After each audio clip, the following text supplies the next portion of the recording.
जय हिंद जय बिहार। देखिए, बिहार बोर्ड परीक्षा के लिए कुछ निर्देश निकाले हैं। 200 मीटर के दायरे में धारा 144 सभी जिलों में दंडाधिकारी जोनल पदाधिकारी तैनात रहेंगे। मैट्रिक परीक्षा आज पहले दिन मातृभाषा की परीक्षा है। छात्र छात्राओं के एडमिट कार्ड में यूनिक आईडी नंबर दिया गया है। तो आप सभी लोग पहले अपना जाने से पहले एडमिट कार्ड, 2 या 3 पेन सब एक ही कलर का होना चाहिए। मतलब कि ये नहीं कि पेन बदल बदल के, तो जैसे ये पेन जिस कंपनी का लिए उसी पेन से ज़्यादा लिखने का प्रयास करिए, नहीं कि कलर चेंज हो जाए, तो ऐसा नहीं होना चाहिए। जहाँ तक मेरी जानकारी है, आपको पहले दिन मातृभाषा की परीक्षा है। दूसरी पाली में शामिल होने वाले विद्यार्थियों को मातृभाषा की परीक्षा देनी है। मातृभाषा की परीक्षा पहली में 9:30 से है और 12:45 तक, और दूसरी पाली में आपका दूसरी पाली की परीक्षा 2 बजे शाम से 5:15 तक का दिया गया है। सभी में मजिस्ट्रेट तैनात हैं।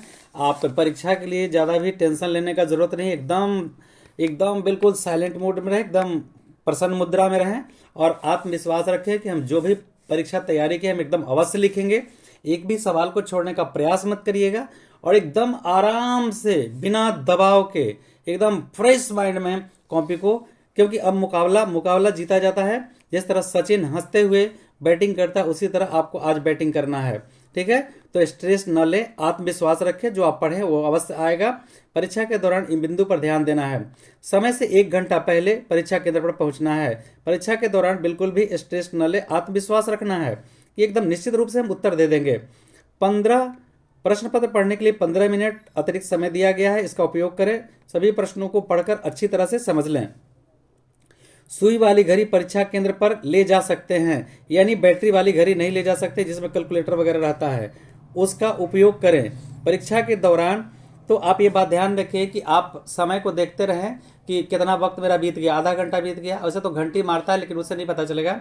आपका घर ही रहेगा तो ज़्यादा बढ़िया, मतलब नहीं भी रहेगा तो चलेगा, लेकिन रहेगा तो पता चलते रहेगा कि मेरा समय आधा घंटा खत्म हो गया, 3 घंटा में आधा घंटा खत्म हो गया, 3 घंटा में 1 घंटा खत्म हो गया, हम कितना सवाल लिखे हैं, कितना छोटा हुआ है। तो ये रेस जो है ना, उस रेस के लिए आपको समय का ज्ञान होना अति आवश्यक है।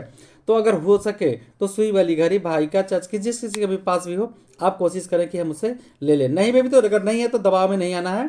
आप अच्छे से, घंटी बजता है उसके अनुसार आप उत्तर लिखते जाएं। 1-1 घंटा पर बेल बजा दिया जाता है।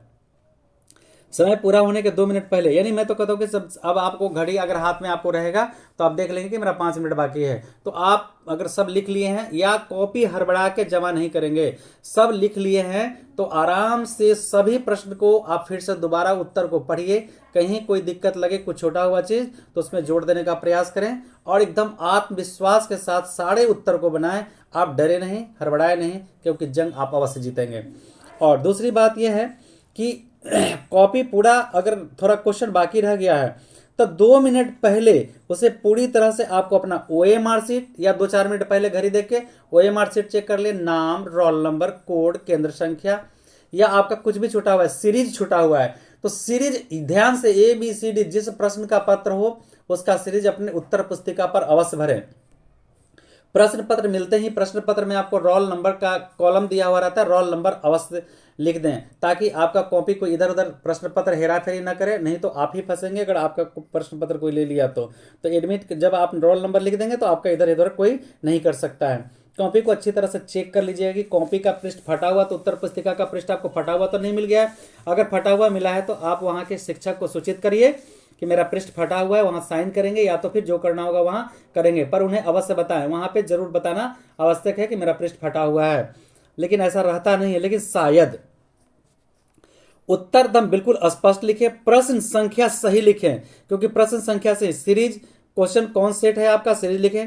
इसके बाद प्रश्न संख्या, पहला पन्ना पर शायद नहीं लिखना हो सकता है, लिखा हुआ रहता है क्योंकि कोडिंग रहता है, देख लीजिएगा वहां अच्छा से, या पूछ लीजिएगा टीचर से। उत्तर स्पष्ट लिखना है, छोटा हो लेकिन सटीक होना चाहिए, एकदम सही पॉइंट। ऑब्जेक्टिव में भी अच्छी तरह से आपको लिखें। इसके बाद जो शॉर्ट क्वेश्चन के बाद क्वेश्चन आगे आता है दीर्घ वगैरह, तो उसको एकदम अच्छा से लिखेंगे, हड़बड़ाएंगे नहीं। आपको एकदम कलम नहीं रोकना है। आप जब लिखना शुरू कर देंगे तो सारे सवाल का जवाब लिख देंगे, क्योंकि रुका हुआ व्यक्ति कभी आगे नहीं बढ़ता है और आगे बढ़ने वाला कभी पीछे नहीं आता है। और किसी से सेंटर पर ताक झांक न करें, बात नहीं करें। ऐसा करने पर कदाचार में आप पकड़ लिए जाएंगे तो आप परीक्षा से निष्कासित कर दिए जाएंगे। और अब परीक्षा समाप्त होने तक अपने सीट पर ही आपको बैठना है। एक कुलपति का ऐसा निर्देश आया है। तो बिल्कुल शांतिपूर्ण माहौल में मन को शांत करके प्रश्न पत्र पढ़ें और आराम से उसका A to Z उत्तर लिख देंगे। हमें पूर्ण विश्वास है कि आपका परीक्षा बिल्कुल अच्छा जाएगा और अच्छे अंक लाएंगे। इसी के साथ बहुत सारी शुभकामनाएं। जय हिंद, जय बिहार।